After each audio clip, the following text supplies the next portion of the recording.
A lot has changed in the U.S. presidential race over the last 3 weeks. Ever since President Joe Biden had passed on the baton to his Vice President Kamala Harris, the race has reversed. It is no exaggeration to say that Kamala Harris will be most likely the favorite to win the White House.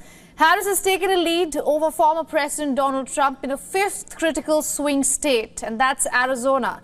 This has been revealed by Nate Silver's polling average on his Silver Bulletin website. The average shows Harris with 45.3% compared with Trump's 44% in the state of Arizona.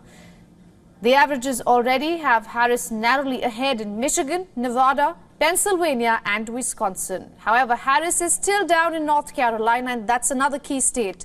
The race is tight here, 45.4% for Harris compared with 46% for Trump. So that's a 0.6% difference, and the polling average suggests Harris now has more paths to the presidency than Donald Trump. She's competitive in more states that could add up for an electoral college victory. Harris has two paths to possible success: the Rust Belt states of Michigan, Wisconsin and Pennsylvania, and the Sun Belt states of Georgia, Arizona and Nevada, as well as North Carolina. She could win in either regions and still claim the White House. Meanwhile, Trump must win both the Rust Belt and Sun Belt for the top draw.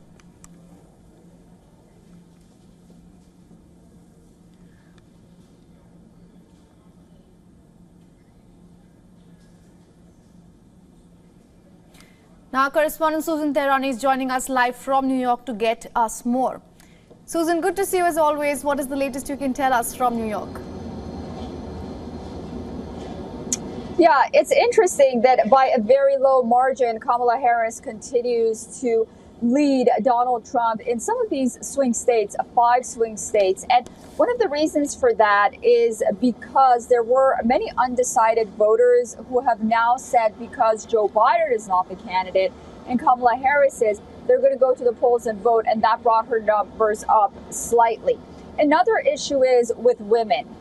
Donald Trump yesterday was asked whether or not he'd be open to Nikki Haley campaigning for him, and he said that he was very happy and appreciative of her endorsement, and that he would be open for her to go on the campaign trail with him. What this would do is possibly, we don't know, but offset those women suburban voters who are turned off by some comments that J.D. Vance has made, the vice presidential contender, and, Donald Trump's general style of name calling. So, it'll be interesting to see in the next few days and even weeks how these numbers move, because so far Kamala Harris hasn't laid out a policy agenda.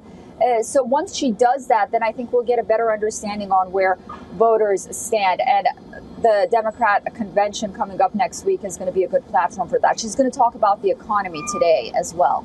Absolutely. We're expecting that in a couple of hours from now. Susan, thank you so much for getting us all those updates from New York. For all the latest news, download the WION app and subscribe to our YouTube channel.